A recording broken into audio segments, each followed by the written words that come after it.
नमस्कार, good evening.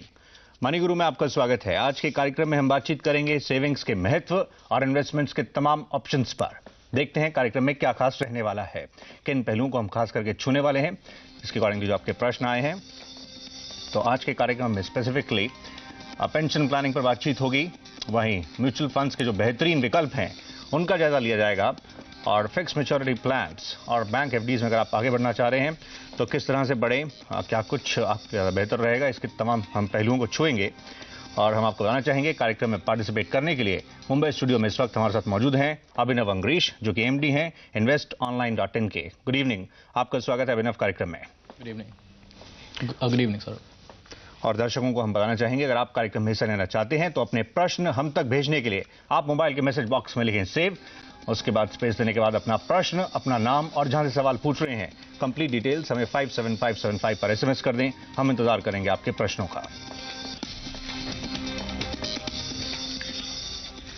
और आइए सवाल जवाब के सिलसिले को शुरू करते हैं और आपको बता देते हैं, आप स्क्रीन के बॉटम पर भी निगाह रख सकते हैं, जो तमाम निवेश के विकल्प हैं उनमें क्या कुछ ऑफर किया जा रहा है उसका एक जायजा आप स्क्रीन के नीचे जो बैंड्स हैं उससे भी ले पाएंगे। और आपकी इंडिविजुअल क्वेरीज को आइए हम शुरू करते हैं। पहले दर्शक को हम इंक्लूड कर रहे हैं, जिनका प्रश्न हम शामिल कर रहे हैं वो गुजरात से हैं भरत शाह साहब। नमस्कार, बताइए प्लीज अपना सवाल बताएं। Sir good evening. जी बताएं प्लीज। सर ये मेरी एज अभी 41 ईयर्स है। जी, स्टार्ट हुआ है, 41 इज स्टार्ट, और मेरे को 10 साल तक पैसा इन्वेस्ट करना है। ओके। और मेरे को 51 से हर महीने 2 लाख रुपया एज अ पेंशन या एज अ सैलरी या एज अ इंटरेस्ट मिलना चाहिए। और मैं हर साल 5 से 7 लाख रुपया इन्वेस्ट कर सकता हूँ, 5 to 7 लाख। ओके। आपका अगर हम देखें अभी फिलहाल जो आपकी आय हो रही है, अब वो भी एग्जैक्ट अगर हम देखें 2 लाख रुपए प्रति माह उस प्रकार से तो नहीं है, लेकिन आप पेंशन में उस रूप में चाह रहे हैं। हाँ।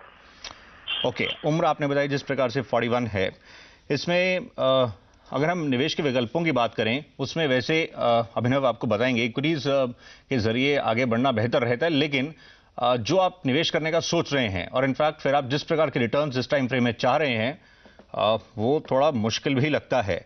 अभिनव आपको बताएंगे किस तरह से आप आगे बढ़े। अभिनव। थैंक्स सौरभ। जैसा आपने कहा बिल्कुल सही बात है। अगर आप 5 से 7 लाख एनुअली इन्वेस्ट करने की एक्सपेक्टेशन कर रहे हैं तो मतलब करीबन 40,000 से लेके 55-60 हज़ार के बीच में आप महीने का इन्वेस्टमेंट करेंगे।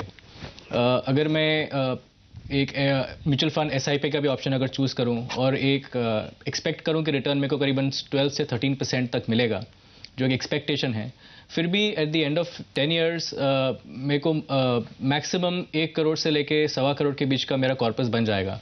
अब अगर 10 साल बाद अगर मैं 1 करोड़ या 1.25 करोड़ रुपए अगर मैं कोई फिक्स्ड इनकम इंस्ट्रूमेंट में डालूंगा, जिसका मैं average just to take an assumption 6% का अगर मैं एनुअल रिटर्न एक्सपेक्ट करूं, तो महीने का हार्डली 50 to 65 to 70,000 मैक्सिमम मेरे को एक फिक्स इनकम आएगी। इसके लिए मैं इनको 2 सजेशन देना चाहूँगा। एक, या तो वो अपना इन्वेस्टमेंट का टेन्योर बढ़ाएं, 10 साल की बजाय वो 15 से 20 साल तक की एक्सपेक्टेशन करें अगर उन्हें महीने के 2 लाख रुपए चाहिए। जैसे ये अगर सेम अमाउंट ये अगर 15 साल के लिए इन्वेस्ट करते हैं तो यही अमाउंट इनका कॉर्पस करीबन 2.5 से 3 करोड़ के आसपास हो जाएगा। उसके बेसिस पे इनको करीबन 1.25 लाख से 1.5 लाख रुपए तक का मैक्सिमम रिटर्न आ सकता है on a monthly basis, same assumptions पे। मैं ये नहीं कह रहा हूँ कि 12 से 13% गारंटीड मिलेगा या फिक्स इनकम 6% ही रहेगा, बट लॉन्ग टर्म अजम्पशन के लिए ये फिगर्स सही हैं। हालांकि इक्विटी म्यूचुअल फंड्स ने in the last 5 to 7 years average 18 to 20% plus return दिए हैं, बट अजम्पशन के लिए आप 12 to 13% ही अज्यूम करें तो that is the right way to go. तो या तो वो अपना टेन्योर बढ़ाएं या मंथली इन्वेस्टमेंट बढ़ाएं, दोनों में से एक ऑप्शन को चूज करना चाहिए। राइट। और बाकी से जो पैरामीटर्स जिनको आपको ध्यान में रखने पड़ेगा वो भी स्क्रीन पर फ्लैश कर रहे हैं, तो उसके अकॉर्डिंगली भरत साहब आप कॉल ले सकते हैं। All the best. अभिनव साहब ने आपको बिल्कुल क्लियरली समझा है किस तरह से आप आगे बढ़ें, जो आपने गोल अचीव करने के लिए आप जो सोच रहे हैं उस तक आप कैसे पहुंच सकते हैं, ये आपके सामने पूरा उसको लेकर लेखा जोखा पेश किया गया है। आइए अब अगला प्रश्न हम शामिल करते हैं। अगला सवाल पूछने के लिए राजस्थान से इस समय हमारे साथ शेखर जैन लाइन पर मौजूद हैं। जैन साहब बताइए, आप अपना प्रश्न बताएं प्लीज। सर मेरा एक क्वेश्चन है कि मैं अभी 4,000 रुपये महीना 4,000 rupees per month mutual fund में इन्वेस्ट करना चाहता हूँ सिप पे। ओके। तो कौन से 2 ऐसे म्यूचुअल फंड में इन्वेस्ट करूँ जो कि बेस्ट रिटर्न देंगे मेरे को? आपने इससे पहले क्या कभी म्यूचुअल फंड्स में निवेश नहीं किया है? नहीं सर, कभी नहीं किया। मैंने RD, FD, life insurance, ULIP इनमें किया है सर। अच्छा, इंश्योरेंस इन्वेस्टमेंट के हम बारे में पूछ रहे हैं। उसको बीमा को आप निवेश के तौर पर उस प्रकार से देखा कीजिए। उसमें भी यूलिप जैसे आपने कहा वो एक लंबी अवधि का है, लेकिन निवेश के विकल्प रहते हैं। तो आप ये बता सकेंगे म्यूचुअल फंड्स में आपने कैसे मन बनाया निवेश करने का? हाँ, मैंने म्यूचुअल फंड का बनाया कि मुझे पता चला अच्छा रिटर्न देता है, तो मैं 4000 पर मंथ इन्वेस्ट कर सकता हूँ, तो कौन से 2 म्यूचुअल फंड में इन्वेस्ट करूँ? चलिए आपको राय दिलवाते हैं। कुछ अच्छे बेहतरीन जो टॉप परफॉर्मर्स रहे हैं वो स्क्रीन पर दिखाएंगे। अभिनव साहब बताएंगे आप उनमें किस तरह से आगे बढ़े, अलग अलग श्रेणी के वो रहेंगे। जिस प्रकार से उनकी जो पास्ट परफॉर्मेंस रही है काफी बेहतरीन है। ये नहीं कि आगे भी वैसे ही परफॉर्म करेंगे, लेकिन फिर भी आप उम्मीद कर सकते हैं अच्छे रिटर्न्स की, तो वो आप ध्यान में रखिएगा। अभिनव बताएं आप इनको कैसे एडवाइस करेंगे? राइट सौरभ, मैं इनको 2 कैटेगरी में इसको स्प्लिट करना चाहूँगा, एक लार्ज कैप और एक मिड कैप में।